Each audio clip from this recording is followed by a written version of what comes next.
Good afternoon, everybody. My name is Alex Vines. I'm the Director of the Africa Programme at Chatham House and delighted to be the chair of this meeting, A Vision for Policy Change and Institutional Reforms, with Peter Obi, who's the leader, as everyone here knows in this room, of the Labour Party and former Governor of Anambra State. This is part of our Chatham House series on the Nigerian elections. As many of you are aware, we have already started that series. We've had the Speaker of the House of Representatives speaking last year here. Bola Ahmed Tinubu, the presidential candidate of the APC, has spoken here. And this week we have Professor Yakubu, who is the INEC chair. He's speaking tomorrow. If you haven't registered there, please still consider. And we also have the presidential candidate of the new Nigeria People's Party, Senator Rabiu Kwankwaso, speaking on Wednesday. We still have an invitation out for Mr. Atiku. He hasn't replied to us, but we know that he has received the invitation. So he is still most welcome if he wants to come to Chatham House and also present. This meeting is fully on the record. We're being live streamed, and there's media in the room also. If you want to tweet, please do so. We'd recommend you using the hashtag #CHAfrica. Please do keep your mobile cell phones on silent, please, for the duration of this meeting. And do at the end, when we finish, please also remain seated when Mr. Obi leaves the stage here. We're going to have, I hope, reasonable time for Q&A. I will only overrun by maximum of 10 minutes because it should be equal courtesy to each candidate who has spoken here. We are live streaming. We had many hundreds of questions asked from around the world last time. I will try and summarize them. We do not have time, unfortunately, to be getting live questions coming in through our system. But those of you who have registered on our Zoom platform, we will try and collect those questions, and I will make reference to some of you who asked those questions. If you're on Facebook and other platforms, you're most welcome. Very grateful you're joining us today, but unfortunately we're not going to be able to, we do not have the facilities to take questions from you, but I hope you enjoy the presentation. Well, no more ado, but again to welcome you, Peter Obi, to Chatham House. It's a privilege for us to have you. And I myself am very much looking forward to hearing about your vision for policy change and institutional reforms in Nigeria. Nigeria is a central part of the work of this institute, which is why we are having Nigeria Week here this week. So I want to invite you to come to the podium here and give your presentation, and then we'll have a conversation after that. Thank you very much.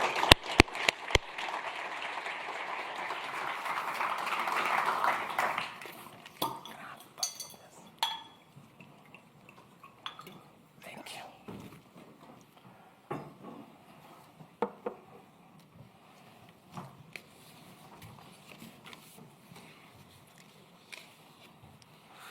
Thank you, Alex.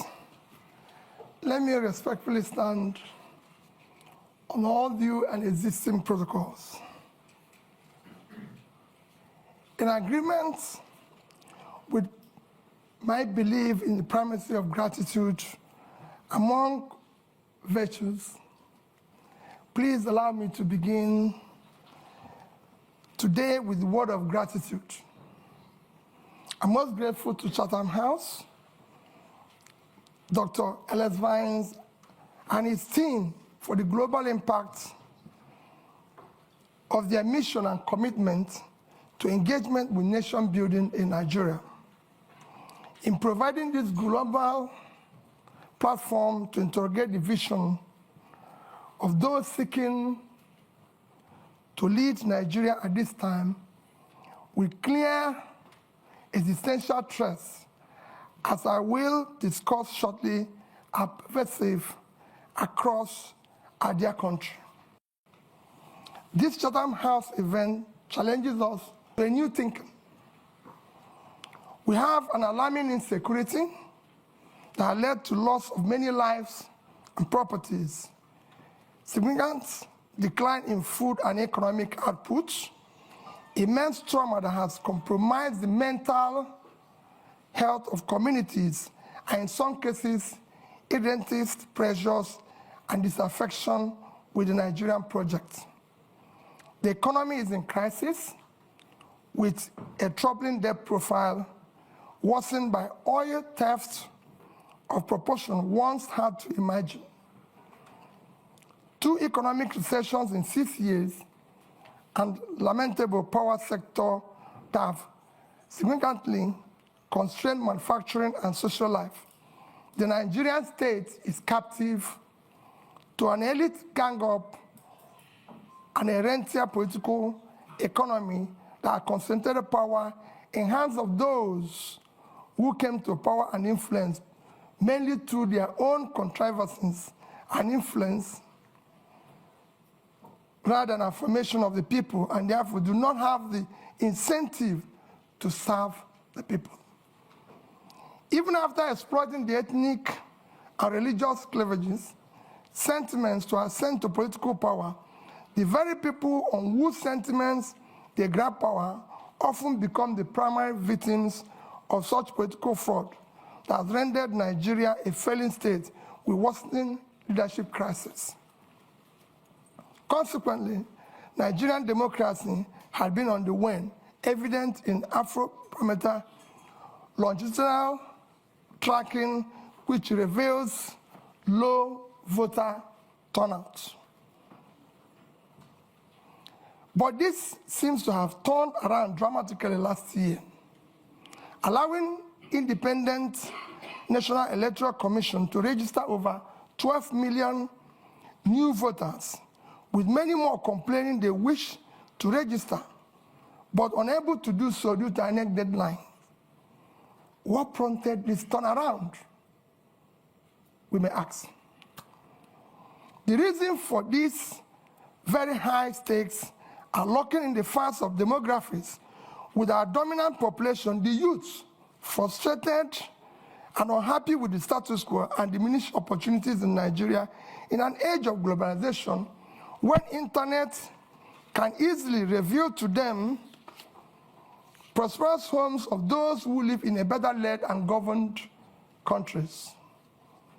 How did we, Nigeria, plunge or get here in such an economic decline that we have overtaken India as a home for the biggest pool of absolute poor in the world, when there are 7 times our population?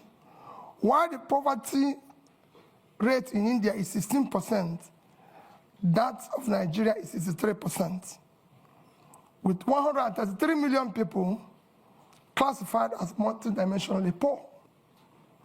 This is unacceptable and needs to change. What Nigeria needs is a great escape.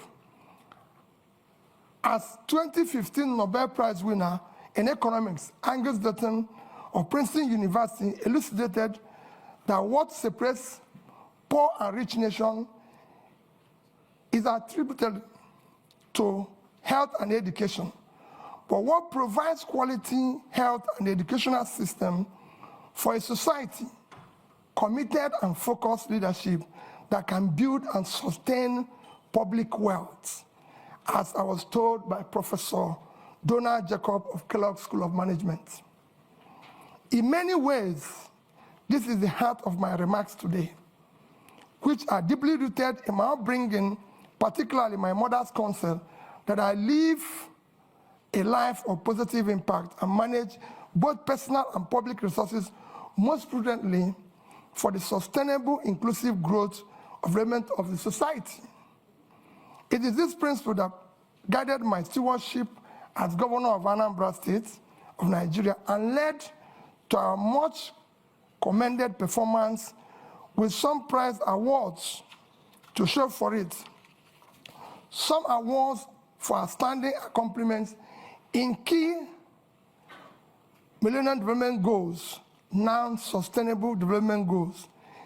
It is the same counsel and principle that is guiding and motivating me to offer to serve in a new Nigeria. The answer lies in leadership, institution, and demographics. The good news is that the demography is driving the change we're seeing in Africa, with election after election last year in Africa, in which establishment parties are being upturned by new and small parties.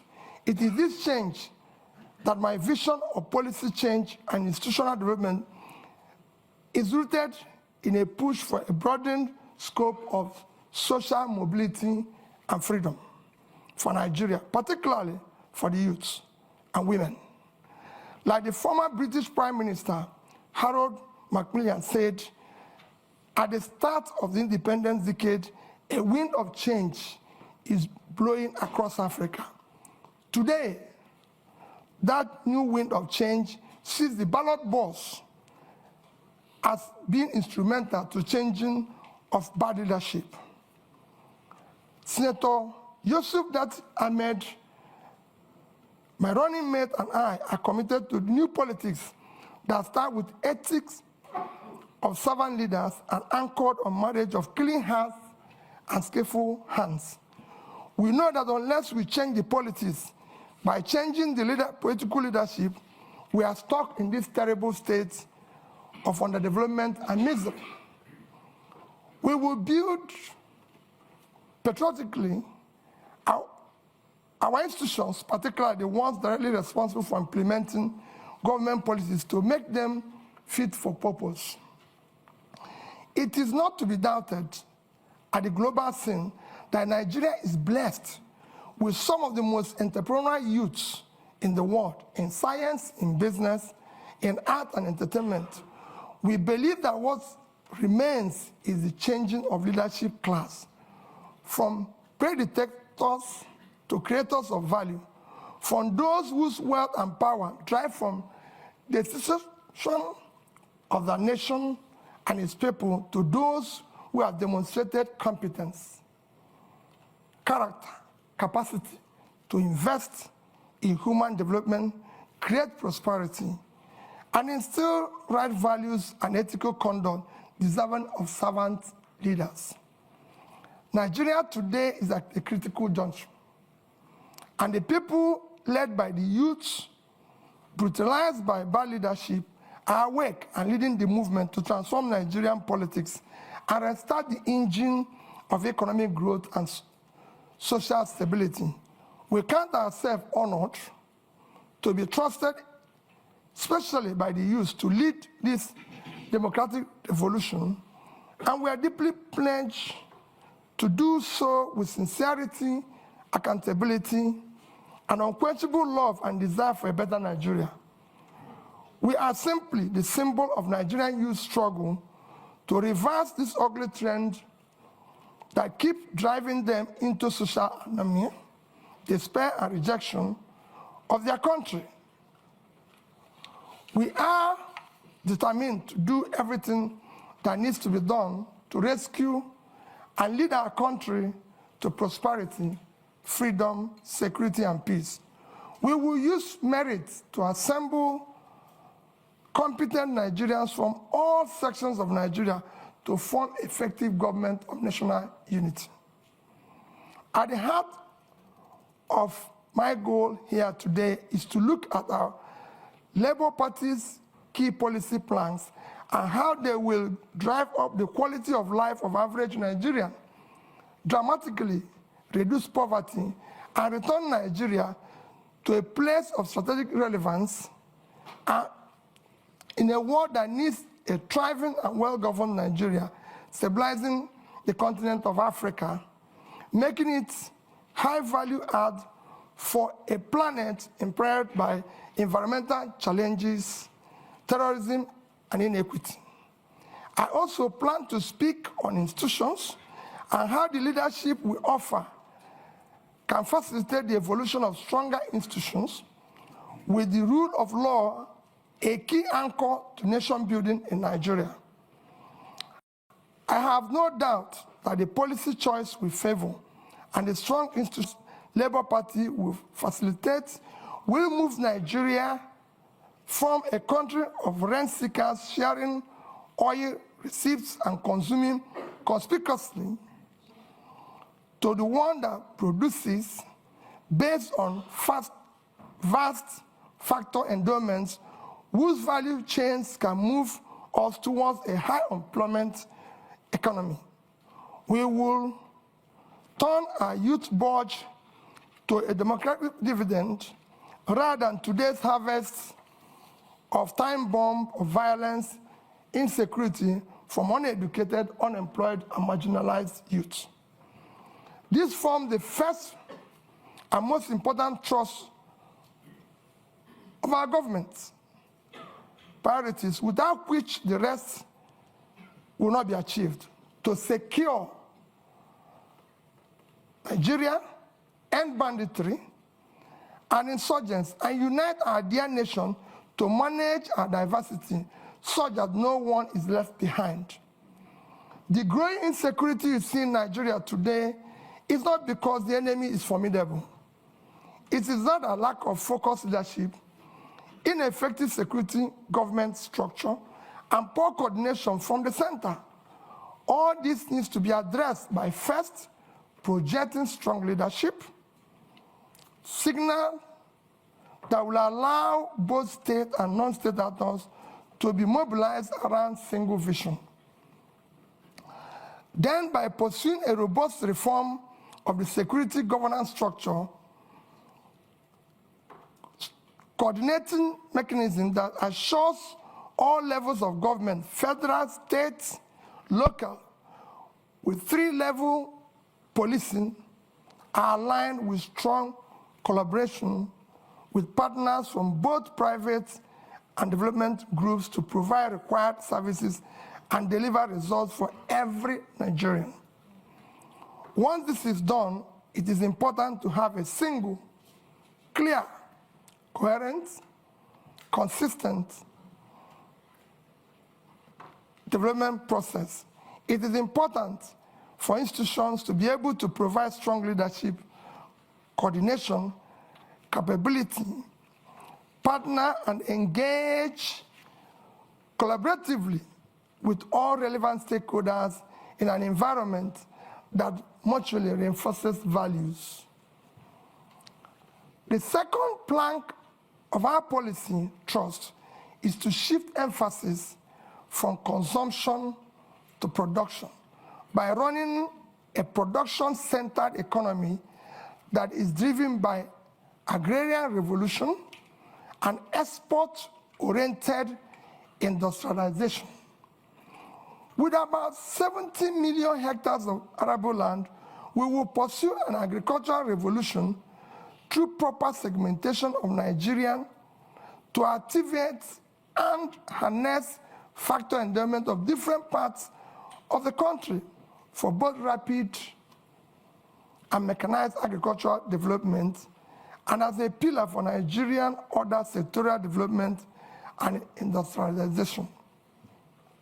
We will incentivize and invest in an agro-cluster and industrial cluster development across our geo-resource zones to take advantage of agglomeration and scale effects, of particularly in the northwest, northeast, and north central regions of Nigeria.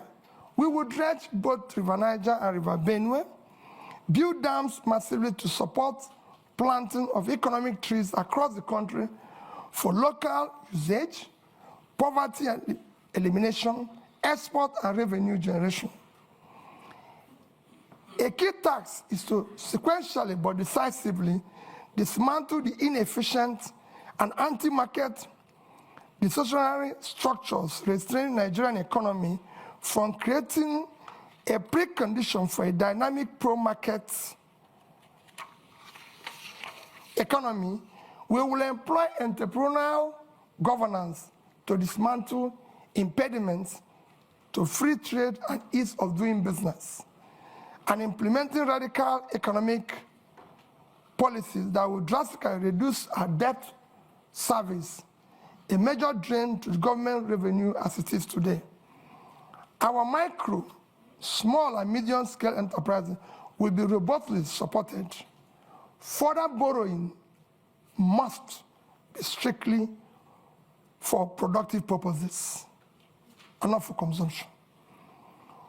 While we aggressively pursue the activation of all opportunities in oil and gas value chain, we will target incentive schemes that will be professionally administered to diversify our non-oil export portfolio with proper consideration and management of climate change risk and opportunities. The third pillar of our government priorities is to restructure the polity through effective legal and institutional reforms to entrench rule of law, aggressively fight corruption, reduce the cost of governance, and establish honest and efficient civil service. Reducing costs of governance in Nigeria is an effective way of fighting institutional corruption. In addition to reducing the cost of governance and streamlining government operations for efficiency and effectiveness, we will ensure that reforms we pursue will not in any way affect the livelihood of our hardworking and efficient civil servants. Critical to fighting corruption, we will install a new budgeting system founded on a cardinal principle of public accountability, objective setting, and program implementation. This is against the extant budgetary principles of revenue mobilization, expenditure allocation, borrowing without emphasis on monitoring, evaluation, and feedback.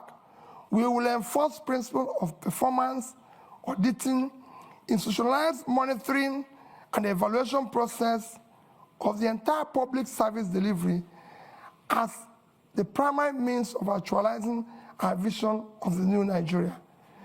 This reform will institutionalize our personal involvement of both the president and the vice president in setting budgetary objectives of MDAs and monitoring, evaluating the implementation process through Office of Regulatory Review in the Office of the President. Budget monitoring and evaluation capacity will be strengthened within the presidency.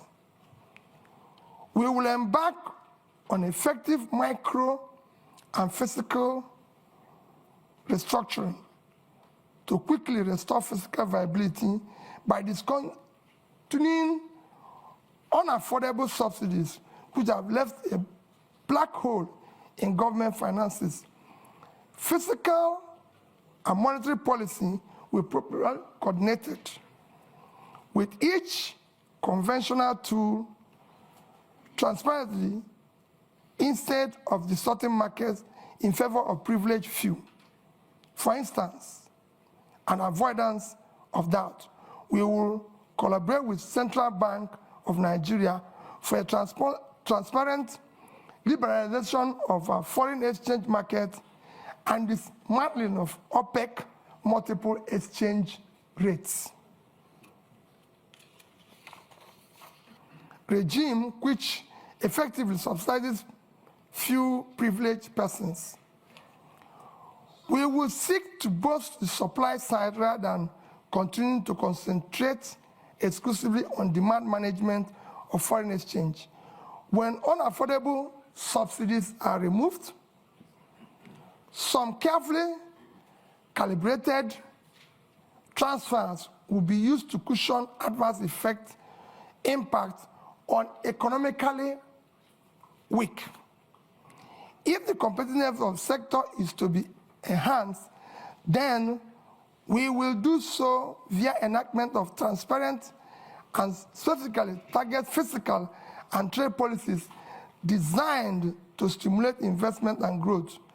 Revenue shortfalls and leakages such as oil theft will be dealt with decisively by holding persons in position of authority fully accountable.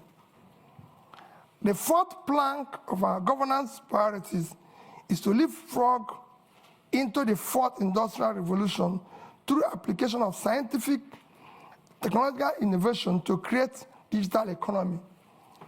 Building on the gains of agriculture-led manufacturing and export, we will pursue development of knowledge and skills to leverage on the emerging disruptive digital technologies, automation, Internet of Things, artificial intelligence, robotics, virtual reality, blockchain technology, biotechnology, and data science, all of which are the heart of the fourth industrial revolution. The fifth plank of our government priorities is to build expansive infrastructure for efficient power supply, rail, road, and air transportation, and pipeline network through integrated public-private partnership and entrepreneurial public sector governance. Our solution to the perennial power problem in Nigeria is comprehensive and it's well covered in our manifesto. We will ensure that we deal with the issue of transmission, distribution. However, we will immediately complete the 2.3 billion Nigeria Siemens network improvement deal to achieve a stable 7,000 by the end of this year, 11,000 megawatts by 2024, and 25,000 megawatts by 2025. We will support local manufacturing capacities and power technologies and encourage and expand local R&D in universities, training centers, and workshops, through which many jobs will be created. Our sixth priority program is to enhance human capital development of our youth for productivity and global competitiveness through investment in education, in research, quality health, and entrepreneurial education. The World Bank Human Capital Development Index ranks Nigeria 168 over 173. To move Nigeria right to the top bracket of the index, we will pursue a Marshall Plan type program on education that incorporates compulsory technical and vocational skills, sports, entrepreneurship, programming, digital skills from primary to secondary school level. In line with this commitment to transform our educational sector, we will prioritize funding of this critical sector. Our tertiary institution will be remodeled to serve as hubs and centers of research, development, and commercialization of ideas for quick industrialization of Nigeria. Finally, our seventh priority is to conduct an Afrocentric diplomacy that protects the rights of Nigerian citizens abroad, advances the economic interests of Nigeria and Nigerian businesses in a changing world. In concluding, let me say that the problem with Nigeria is at once complex and simple. It rests on leadership. As our erudite Professor Chinua Achebe stated, the trouble with Nigeria is simply and squarely a failure of leadership. In Achebe's view, there's nothing basically wrong with Nigerian character.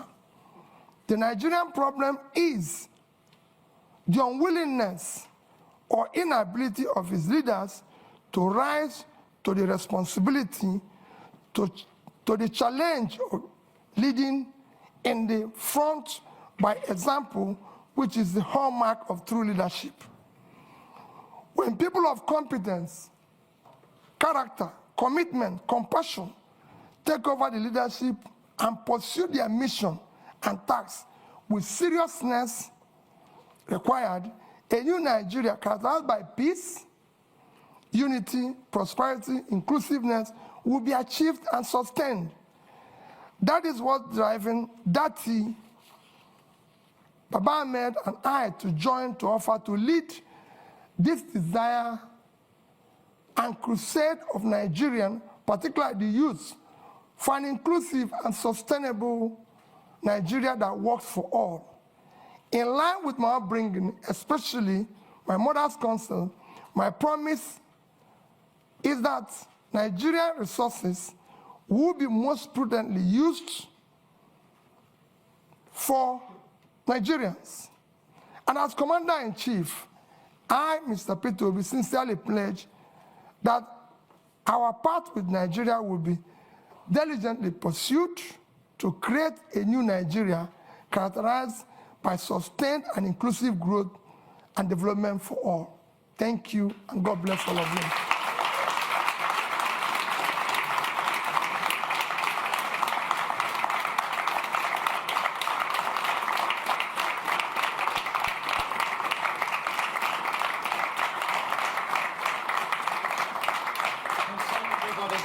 Thank you. Peter, I don't know if you want to sit for a moment while we take a few questions. We'll take them in threes, or you can stay there as you wish. Yeah. Look, the first question, we have, at the moment, the analytics are showing we have tens of thousands of people watching. So my apologies if you are on Facebook, YouTube, the Chatham House channel. We can't take questions from you. On Zoom, we have hundreds of questions that have come in. One question is from Baba Femi Adibola, who is asking the following question. Given the complexity of Nigeria's democracy and the Labour Party not projected to have the majority in the National Assembly, how would you work with legislators to ensure the radical reforms you are proposing come to light if you win the presidential election? So that's one question. Just hold that there. And I'm going to go right to the back of the room, right at the corner there. The gentleman right in the corner. Yes, so yes, you. Please go ahead. Introduce yourself and one question, please. Thank you. All right, thank you. My name is Ajiboye Tsumishi from Huddersfield University. So my question is simple. The activities of the hip-hop in Nigeria is on alarming rate every day. And with all the policy, beautiful ideas that you've listed down, sir, without tackling security head on, they are impossible. So one of the allegations given to you is that you've not condemned the activities of the hip-hop.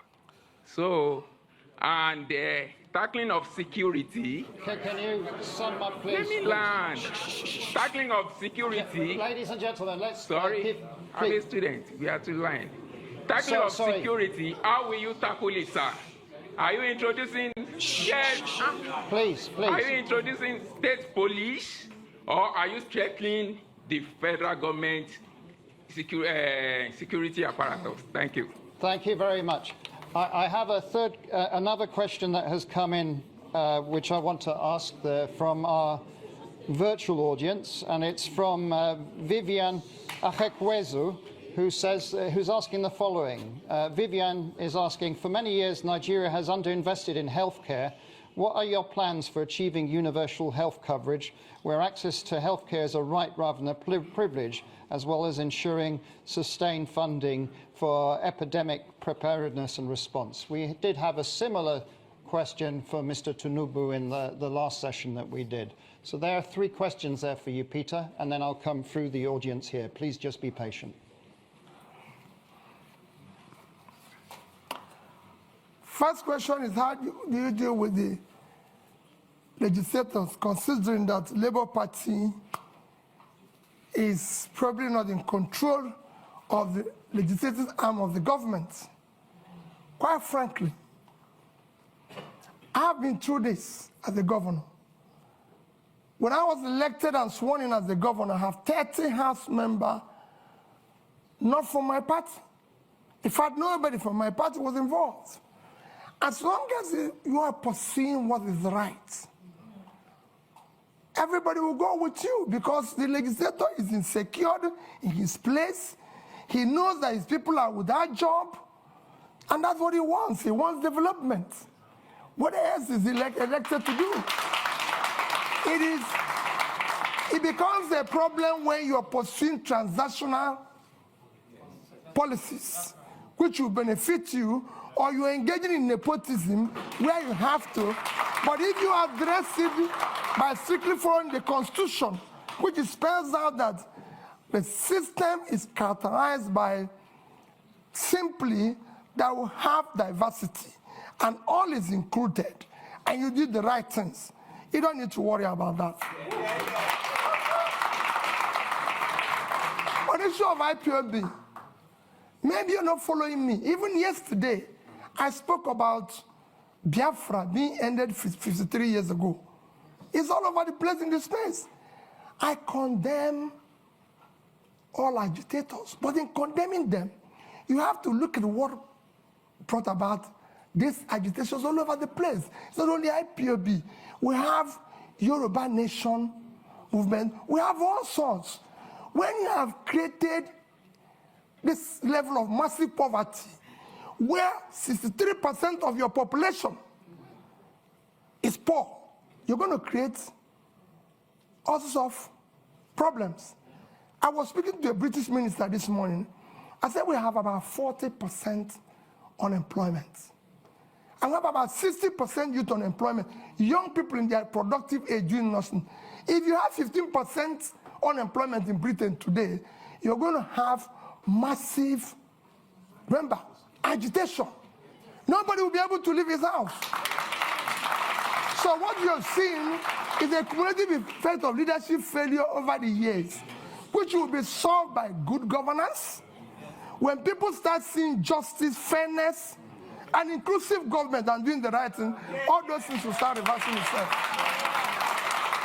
And that is what me and that is offering. I will talk and discuss with all agitators. There's nothing wrong in that. People agitate even in my house, and I talk with them.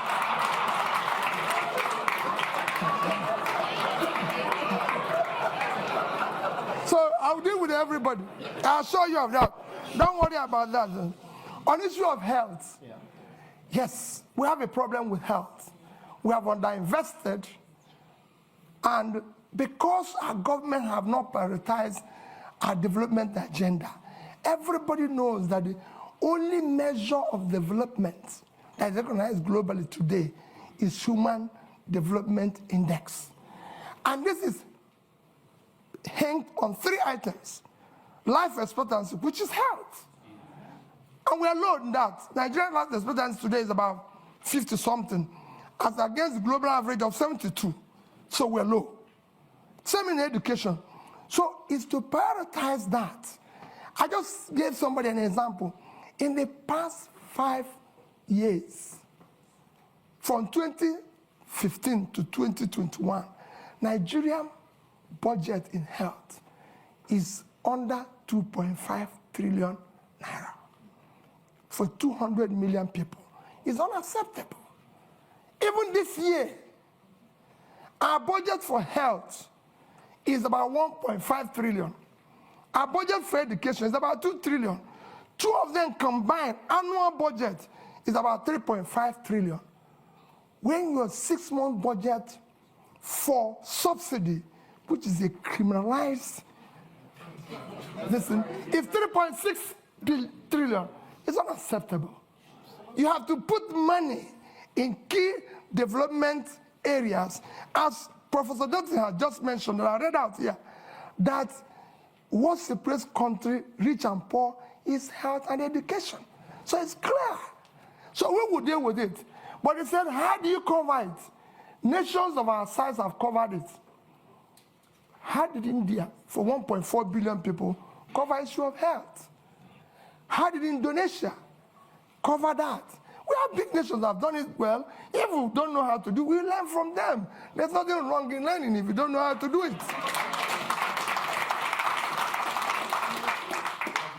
I'm going to take more questions. Now, there is someone who has such a strong arm. Their arm has been up for 15 minutes. Now, I'm not going to say that's criteria for taking question next time, but madam, you get the question. You have the strongest arm in the audience. Please introduce yourself. One question. Thank you so much. Good afternoon and welcome, sir. My name is Priscilla Winkbo, and I'm an independent broadcaster here in London. And sir, you spoke about your point number 5, which is to generate electricity and power in Nigeria. And you spoke about transmission, distribution, and generation. But I think it's fair to say that our problems with power goes beyond those 3 areas. And the main problem that I see here is this. We have a population, or part of the economy, shall we say, those who supply spare parts, the engineers, those who work within that sector, whether it's those that are selling generators, and we know that that issue is perhaps the biggest issue when it comes to our power generation. So my question here is this. How do you plan, number 1, and I'm going to take a risk here, to deal with the big boys, and how do you also plan to address that economy that will then no longer exist because you have generated power? Because I'm sure that they too will rise up against it. Thank you so much. Thank you very much. We did online have lots of questions about refining also, and so this is a key issue that people are asking question about. So the gentleman there, a bit further along. Yes, there, you, just there, yeah. Please go ahead, introduce yourself. Thank you very much. One question. Good to see you, Peter. Paul Arkwright. I was the British High Commissioner to Nigeria from 2015 to 2018, and it's good to see you in London, sir. Thank you very much for your talk. I've now moved into private business. I'm a consultant, and I'm advising companies and funds, investors, to look at Africa, to look at Nigeria, to consider investing there, and everyone agrees, I think, that FDI, foreign direct investment, is critical to the future of Nigeria. But at the moment, they're very cautious, and that's putting it diplomatically. When you become president, sir, could you tell me the sort of 3 things you would do in the first, let's say, 100 days, which would send the right signal to foreign investors to look again at Nigeria, not just look again at Nigeria, but to invest in Nigeria? Because as you know, I'm one of Nigeria's strongest supporters, and I think this is a country which is worth investing in. Thank you. Okay. And I will come back to this side. The gentleman just there. You, sir? Just there. No. Behind, sorry. You're the lucky one. One question, short, please. Give your name. Good evening. It's William Owomayi, the UK's Young Ambassador to the Commonwealth and a member of Chatham House. You've caught Nigeria by storm in recent months with your campaign and your vision to unify Nigeria, mobilizing young people all across the country. You mentioned debt a few times in your speech. Currently, the government is repaying debt to the central bank at an interest rate of 19.5%, which is extremely high.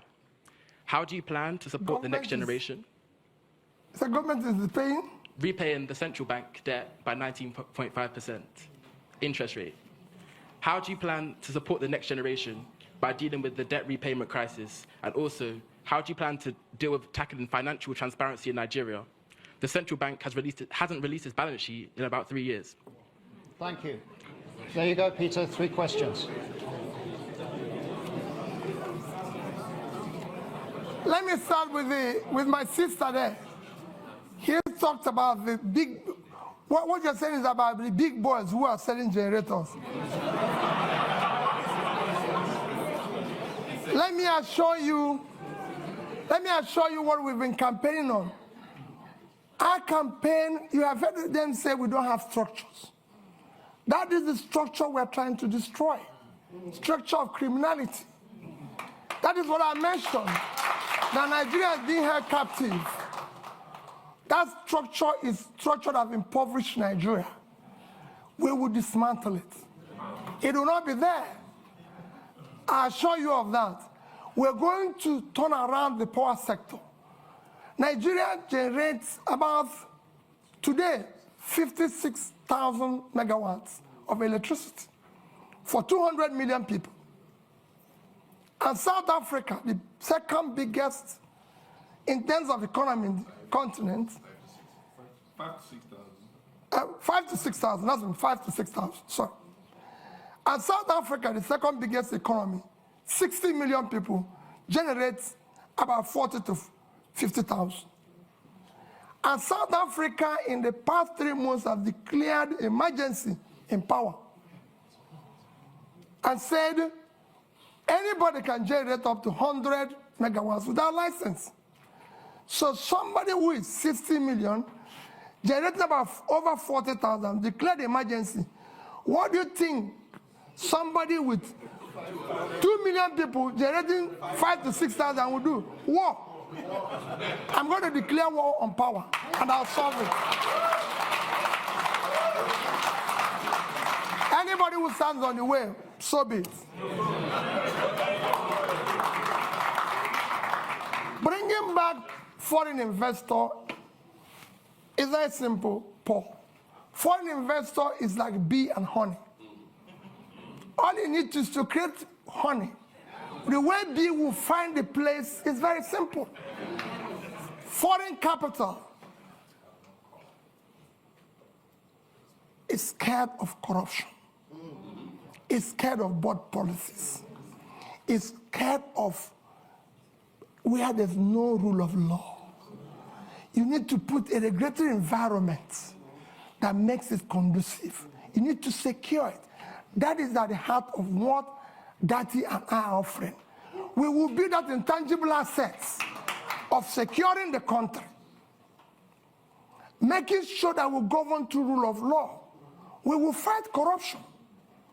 Dati have a record that is the only National Assembly member who refused to buy property of government when it was offered to all National Assembly members. You can go and look at his record. If you have seen anywhere he has compromised or put himself in a transactional position. And I'll stop running. I know how I approached him, and I told him, I and you owe it to save our people. That's why we came together. And we came back and said, we'll work as a team. We'll solve this problem. Go and check my record. I've governed the state for 8 years, and I've challenged everybody. Paul, you were there. I've been the only governor till today. The day I left office, I was not owing salary, pension, gratuity, or any contract or any supplier. And I left in 3 banks in Nigeria, which I say every day. Access Bank of Nigeria, Fidelity Bank of Nigeria, and Diamond Bank. I left over $150 million. I didn't say naira. And I have over 30 billion naira. And Anambra State, you can go and verify in a way. I've never had a bottle. Anambra State have never bought me. There's no land allocated directly or indirectly by me, and I've signed over several thousands of CFO. Anambra has never bought me a bottle of water since I left office. So you can go. We will fight and stop corruption. Yeah. The first thing about stopping corruption is yourself. If you're not involved, your wife is not involved, your family is not involved, those around you are not involved, you reduce it by over 50%. And that's what I'm going to do. And I'm sure, Paul, you know that. We are committed. We can't disappoint these youths. We must build a new Nigeria. And we'll deal with that. Investors will come back. Those who left, even the young people who are today living, they'll come back. We want to bring them back. Nigerians are prepared to come back if they can find that they have a country to go back to. This green passport, people must be proud to use it.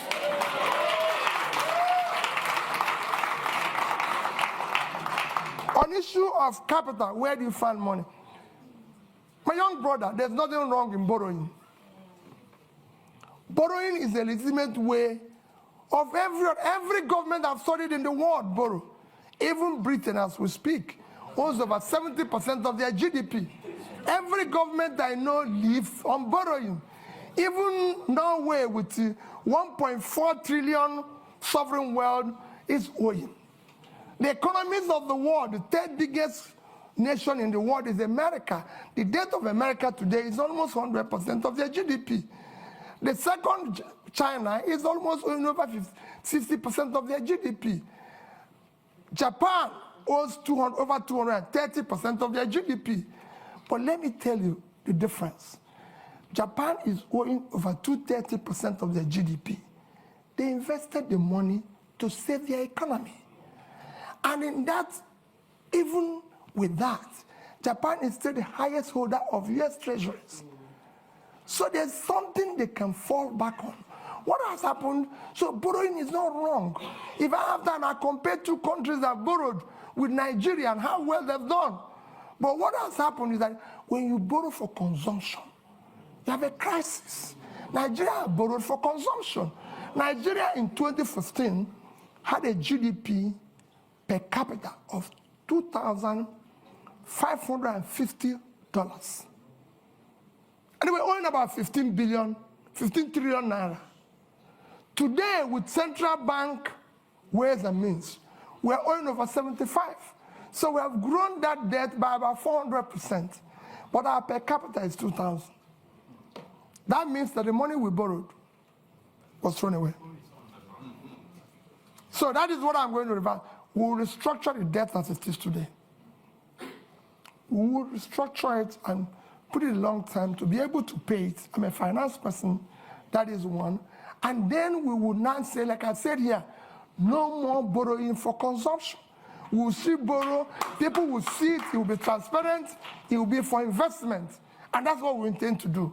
Countries have been in this situation before. We're not in a situation where other countries haven't passed before. It's a question of showing leadership, and we will be able to solve it. Thank you. I'm coming back. We are now almost around 60,000 people just watching us and sending in questions, so we're trying to be at least a bit inclusive. We have a question from Debo Ademoyo, who is asking, what are your policy ideas on climate change? Do you have a plan for ensuring sustainability in a new government? So that's one question. Then there was a joint question from Miss Etty and Zindi Anthony Levy, and they're asking, insecurity is a major problem. What are your plans in tackling this? What are your plans in terms of security sector reform in Nigeria? I'm going to take two more physical questions in the room. The lady right in the front here. So I'm not going to discriminate with the front rows. Please, go ahead. Thank you. My name is Chi Chikwendo. I'm a practicing solicitor here, advocating, of course, for rule of law. Thank you so much, Your Excellency, for the inspiring exposition on your vision for policy change and institutional reforms. It seems to me that it's clear from that if elected president, if and when elected president, your transformation vision to increase the production capabilities across the various sectors mentioned, including agriculture, extraction industries, human resources, will, to a large extent, hinge on the depth of your level of commitment with solidarity and ownership to implement the proposed policy changes and institutional reforms. However, there is no doubt in my mind that Your Excellency is well aware of the prevailing fundamental challenges to those reforms, including clientele patronage, political capture, and the institutionalized corruption that you mentioned. So the question is, how do you intend to navigate these challenges differently from the efforts of previous administrations, particularly with a view to modifying the behaviors of the key players in support of achieving those anticipated outcomes?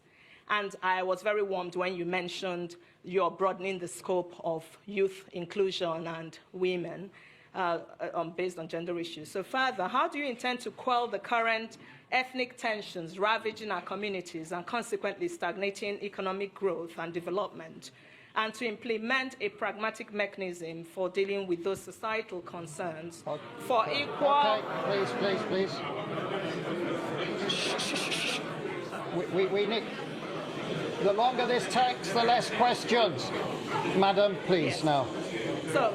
So the question there is, how do you intend to implement a pragmatic mechanism for dealing with those societal concerns for equal access to the services, inclusive participation, and integrating the various Thank ethnic you very groups? much. Thank you. Thank you. Thank you. Peter, if you answer those questions, because that was more than one question.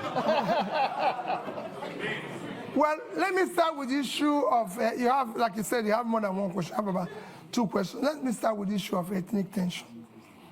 The ethnic tension you see today is based and as a result of injustice, unfairness, exclusion, marginalization.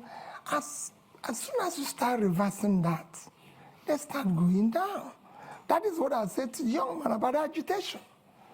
As long as you start doing the right things, as long as you start building an inclusive society where people's talent, hard work will match up their opportunity, you start seeing those things go down. There's tension, even in the Western world here. I live here when the blacks feel excluded. But as the more the government opens up and tolerates and builds an inclusive, transparent, more broad-based, acceptable, they will come down. And we will show, I've said before, we will show compassion. We will show love. Because there's nothing, you're a leader. Don't go away when Bayelsa is under the water. Don't leave Jigawa to die. Don't say, oh, I cannot go to Southern Kaduna because there's a problem. We will show compassion. We will lead from the front. We're not going to walk away. And for me, Borno is part of Nigeria. I don't want to say people, oh, the region is insecure. Nigeria is insecure. Like I told the IDP people in Christmas, I spent my IDP with IDP people in Makurdi in Christmas. And in New Year was another IDP camp in Abuja. And I said to them, as long as Nigerians are in IDP, all of us are in IDP. I will not allow, and I know that you will not allow it, for any Nigerian to remain in IDP while we're sleeping in our mansions. Never. They must go back. On issue of challenges and dealing with them, the challenges you foresee, I've dealt with such challenges at the Anambra level. And I'll show you the same challenges. We're not going to, as long as you're not involved in this transnational governance, you can deal with anybody. And we're not going to compromise.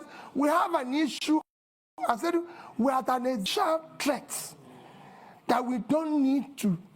There's nobody, there's no sacred cow. You either be a Nigerian or you can find another country. We have a country with the rule of law. It will be the same level playing field for everybody. I want to solve the problem. For example, I said it without equivocation. I must pull out the poverty that is devastating the north.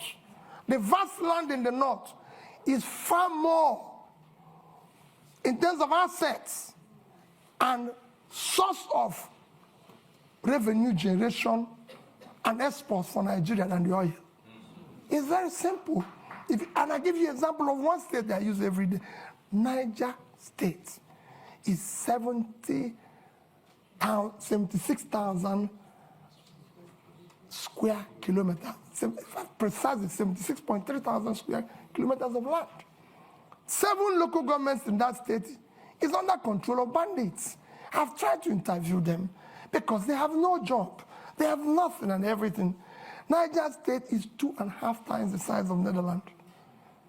And Netherlands agricultural export last year was $120 billion. Why can't Niger State do 5% of that? They have arable land.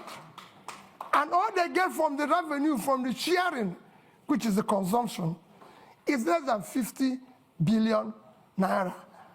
When they have minus their debts and everything. If they earn 6% or 5% of that, it's $6 billion. At 650, it's about 4 trillion, 80 times what they get from here. We will change it. Somebody talked about tackling insecurity. I've said it extensively. It is our first commitment to first secure Nigeria. Securing Nigeria is not impossible. I secured Anambra State, that's gone. And it won't be different. I've said we will deal and talk with those we will win, we'll talk with those who are winnable. It will be carrot and stick. And those who don't, we will deal with them. We're not going to shy away. Nigeria must be secured. It's a country. Every country must be secured. But we're not going to walk away from the problem. We'll deal with it. We have our armies and military used to secure Africa. So this is time to go back and resonate that spirit in which they used to secure Africa to secure Nigeria. And we will deal with it. On climate change, I've always said we'll follow the protocol. And I did mention here about issue of things like planting trees, issues of dredging. These are some of the climate change issues, because as you see today, we have a situation where there's flooding in Nigeria because we've not dredged River Niger, River Benue, and everything. And I said it consistently. This is not difficult. We've awarded contracts for it in the past. Today, every Egyptian will tell you, no Nile, no Egypt. They have used it to improve the water transportation, which dredging this one will do. And that's a long fighting climate change. They've used it for other means, which we will use the same River Niger and River Benue to do. River Niger and River Benue combined River Niger is 4,200 kilometers long. River Nile is 1,400. River Benue is 1,400 long. So two of them are 5,600. Nile is 6,650.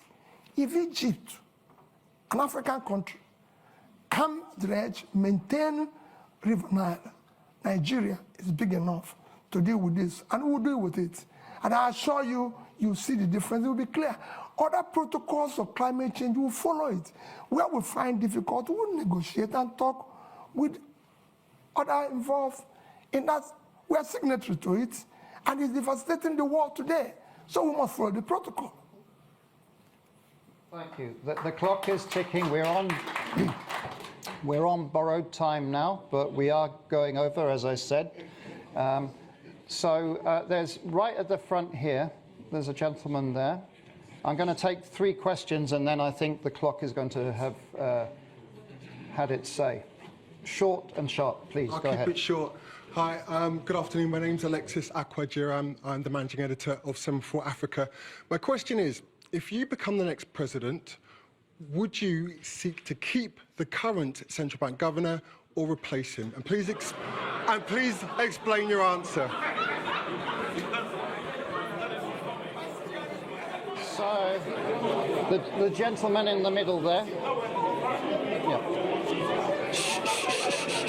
Please. Go ahead. Good afternoon, and thank you for your remarks. My name is Chibuikem Ugongadi. I'm his master's student at King's College London, and it's funny, actually, my question is related to him.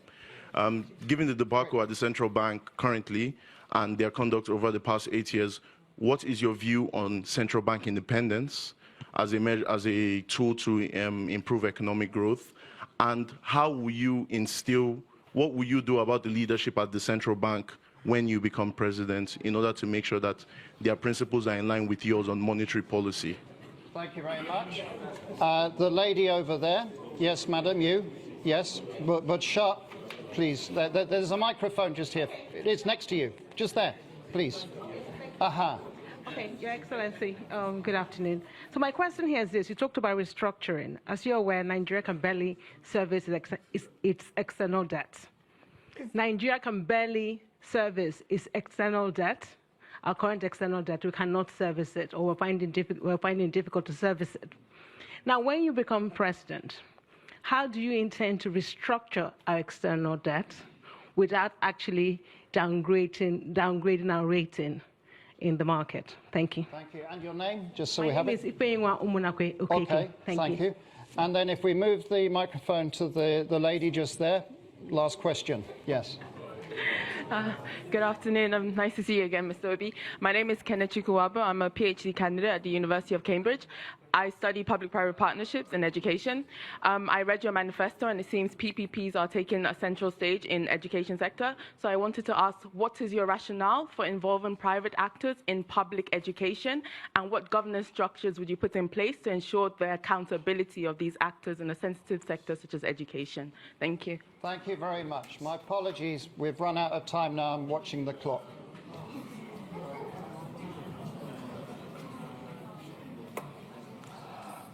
Okay. Alex, I hope you will allow me. There's somebody here that is so keen. When I was coming in, he had a question that is so interested, and is like, so I told him, if I have opportunity, I will request and answer it publicly. Okay. Let me again go. People are talking about the central bank governor. The problem, first, let me assure you, central bank will maintain its independence. It will be respected. And again, it is not the problem of the person there. Central bank have a role of monetary policy, if I'm right. Then you have this physical space. It's like a street football.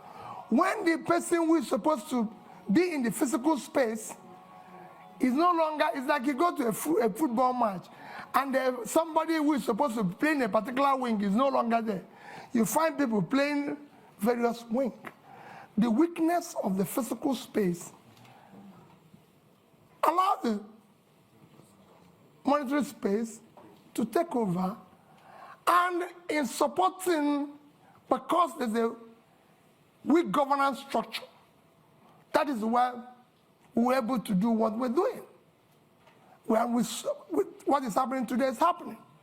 So if you're replacing Godwin and putting somebody with that level of fiscal rascality, which is what is fueling our inflation and even our rate of exchange today, these are some of the things you need to cut. As long as the government continues on that fiscal rascality, that situation will occur. That's what you need to fix. I won't say what will happen. His term is actually coming to an end. So it won't be too long. So that's that. I assure you that we'll deal with that. You asked about PPP in education. I said you're in Cambridge. Is Cambridge run by British government? Now, I just want to know, because I don't know. When we're talking about PPP in education, we're talking about tertiary education. We're not talking about basic education. We will ensure that basic education is free, and we will drive it aggressive, because we have 20 million out of school children in the north, which I've said we will deal with decisively, because those children mostly have learned Quran, which means they're intelligent. We'll meet them at the point of learning Quran and teach them skill. For the tertiary education, we must find a way to fund it in a collaborative way, public partnership, in order to be able to ensure that 4 years will be 4 years, not what is happening today. That's what we mean by that. And it will be, you'll see, it's a win-win situation. Study basic, so. That's it. No, not the basic. It won't be the basic. Then, issue of barely servicing our debts. We're not, I've said it before, we're not the only country that have gone through this. Once we move from consumption to production, what we're going to do first is that what you see today, we're inability to service our debts, is because of fiscal rascality.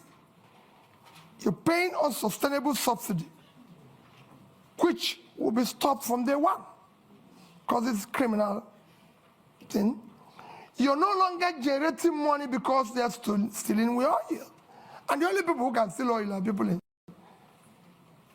government, because ordinary people cannot steal oil. You can't put it in your pocket. It's something that you come with sheep. So all those, and you stop corruption, the waste, everything. And you go to seek to ensure that the revenues of government are properly collected. These are things, when you have tightened all the leakages and wastes, you'll be able to increase your position and you negotiate and be able to service them. Look at it, just to give you an example. Nigeria is today the only OPEC nation, apart from Venezuela, because of sanction, that is not meeting up its quota. Because over the years of oil theft, the multinationals and everything have not been investing, coupled with the theft and everything. You're not realizing what you're supposed to. Every other nation that is in the same condition was able to bring down their rates and inflation within this period of Ukraine war. I'm not saying it's good to wait for war to be able to get more revenue, but people are taking advantage of it, because it's there. And you can't run away from it. But we couldn't take that advantage. Our situation got worse because of poor management of our own physical space, which will change with that and I. And finally, like I said, somebody kept telling me that issue that people have been saying that if I become president, that there's issue of being, how do I say that? What word do they use? Stingy. Pat knew the question of stingy. How are you going to manage? Because they said you'll be stingy and everything. And let me say it publicly that people don't know what it is all about. At the heart of poverty is capital formation. And you can't go about capital formation without savings. Even in the most developed world, which is why I said that Japan holds highest amount of US treasury. If you listen or you go and read about what Professor Ragnar Nask done in the 50s, he showed it clearly. Capital formation is the heart of poverty. Without capital formation, you have low productivity, low income, and you produce poverty all over the place. What I was doing as governor, I was the best governor in Millennium Development Goals by the UNDP. You can go and check that. It's there. I won a prize for the best road network.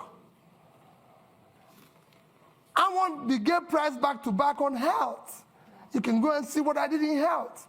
Build scratch, teaching hospitals and everything. Improved #1 in education. And above all, I was able to save because I believe in future generation. If you look at that savings, I said future generation funding because we want to have proper capital formation to drive tomorrow. If I have opportunity in Nigeria, no matter what we do, we'll do the same thing. We must save for tomorrow. Because that's how you form capital to turn around tomorrow. So as an end, I appeal to all of you.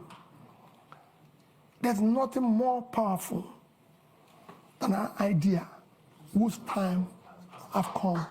Victor Hugo.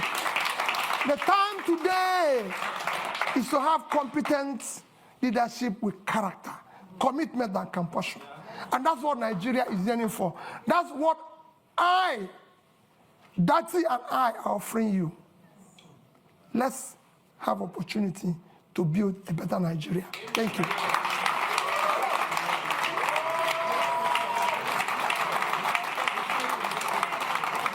Thank you.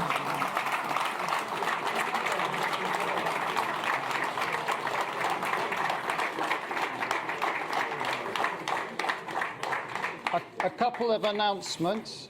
First of all, INEC Chair speaking here tomorrow, same time, 1 o'clock. You're welcome. It's also going to be live streamed. NNPP presidential candidate Wednesday, same time. And finally, again, just to thank Peter Obi for coming to Chatham House. And good luck in your campaign. And please, if you can just remain seated or on the side while Peter Obi leaves. Thank you very much and have a good afternoon. Okay. We've got lots of press waiting for you.